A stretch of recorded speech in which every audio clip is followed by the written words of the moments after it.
புரியுதுங்களா? அந்த adamant argument அப்படின்றது மீனத்துக்கும் சிம்மத்துக்கும் ஒத்து வராது. ஏன்னா அவங்களும் வந்து பார்த்தீங்கன்னா மீனம் பெருசாக அடமெண்ட் ஆர்கியூ பண்ணாது. இன்டெப்த் ஆர்குமெண்ட் அப்படின்றது மீனத்துக்கு உண்டு. ஆனால் சிம்மம் அப்படி கிடையாது.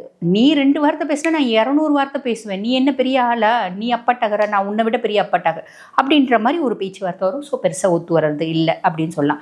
சரி, இவங்க லவ் பண்ணுறவங்கள கல்யாணம் பண்ணிப்பாங்களா அப்படின்னா மேக்ஸிமம் வந்து பார்த்தீங்கன்னா நோ ஃபெயிலியர்ஸ். ஏன்னா இவங்க வாழறதுக்கு எல்லா தகுதியும் உண்டு. நல்லா சம்பாதிக்கிறது, நல்ல பாசமாக பார்த்துக்கிறது, ரொம்ப பண்பாக பார்த்துக்கிறது, ஒய்ஃப் மேலே ரொம்ப உயிராக இருக்கிறது, நல்ல லவ்வபுளாக இருக்கிறது, நல்ல ரொமான்டிக்காக இருக்கிறது, இப்படி எல்லாமே இருக்கிறதுனால maximum no failures. Unless otherwise நான் சொன்ன அந்த 2 ராசி கல்யாணம் பண்ணால் ஃபெயிலியர்ஸ் அப்படின்றது வரதுக்கு வாய்ப்பு உண்டு. ஃபெயிலியர்ஸ் இருக்குது அப்படின்னா அவங்க மீண்டு வந்துடுவாங்களா? கொஞ்சம் டைம் எடுக்கும். ரொம்ப வந்து ரிஷபம் மாதிரி ரொம்ப டைம் எடுக்காது. ஓரளவுக்கு ஒரு குறிப்பிட்ட காலகட்டத்தில் அவங்க மீண்டு வந்துடுவாங்க அப்படின்னு சொல்லலாம். மீள்றதுக்கு என்ன ஆப்ஷன்? ரொம்ப சிம்பிள். நான் எல்லா ராசிகளுக்கும் சொல்கிற மாதிரி தான்.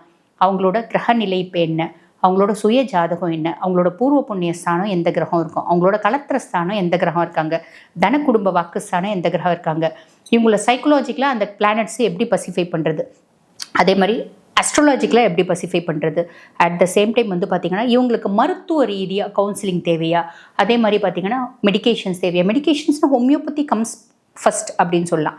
ஹோமியோபதிக்கு தான் ப்ரையாரிட்டி. எவ்வளோ விதமான ப்ராப்ளமாக இருந்தாலும் ஹோமியோபதி மெடிகேஷன்ஸ் மூலிமா அவங்கள நார்மல்சி கொண்டு வந்துட முடியும். இந்த மாதிரி எத்தனையோ பேர் நாங்கள் பார்த்துருக்கோம். புரியுதுங்களா? ஸோ இந்த மாதிரி ஒரு கவுன்சிலிங், இந்த மாதிரி ப்ராப்பர் ட்ரீட்மெண்ட் இதெல்லாம் மூலயமா அவங்கள வெளியே கொண்டு வந்துட முடியும். துலாம் வந்து பார்த்திங்கன்னா அவ்வளோ வந்து ரொம்ப கஷ்டம் கிடையாது. அவங்கள நார்மல் லைஃப் கொண்டு வரதுக்கு அவங்க ரொம்ப ஈஸியாக வந்து ரெக்கவர் ஆகிடுவாங்க. ஏன்னா அவங்களுக்கு இன்பில்ட்டாகவே ஒரு தைரியம், தன்னம்பிக்கை இதெல்லாம் இருக்குது. மீண்டு வரணும் அப்படின்னு நினச்சா மீண்டு வந்துடுவாங்க அப்படின்னு சொல்லலாம். சனி உச்சமடையக்கூடிய ராசி அப்படின்றனால மீளணும்னு நினச்சா போதும் மீண்டுருவாங்க. அதே மாதிரி நிறைய நல்ல குணம் துலாமுக்கு இருக்க தான் செய்யுது. உண்மையான லவ்வும் இருக்குது. அந்த லவ்வில் தோத்துட்டாங்க அப்படின்னா எக்ஸ்ட்ரீம் ஃப்ரஸ்ட்ரேஷன் போனாலும் மீள்றது அப்படின்றது சாத்தியம்தான்.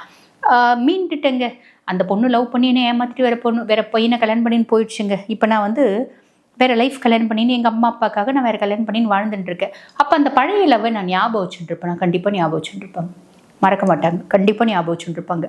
அதனோட எண்ணங்கள் அப்பப்போ அந்த பொண்ணுனோட எண்ணங்களும் சிந்தனைகளும் அந்த பொண்ணு பேசின பேச்சும் ஒரு வார்த்தை சொல்லுவாங்க பார்த்தீங்களா, தேனாக பேசியது அப்படிம்பாங்க. அந்த மாதிரி தேனாக பேசினது, சிரித்து விளையாடினது, அதே மாதிரி பார்த்திங்கன்னா அவங்களோட ஆட்டிடியூடு. யாராவது ஒரு பிள்ளை அந்த மாதிரி ஆட்டிடியூட் காமிக்குது அப்படின்னா அந்த பொண்ணு ஞாபகம் வந்துடும். மறந்தா தானே நினைக்கிறதுக்கு, நினைவில் எப்பயுமே இருப்பாங்க அப்படின்னு தான் சொல்லணும். இந்த மாதிரி நினைவில் இருந்து ரொம்ப கஷ்டப்படுறவங்களும் ஈஸியாக மீண்டு வந்துட முடியும்.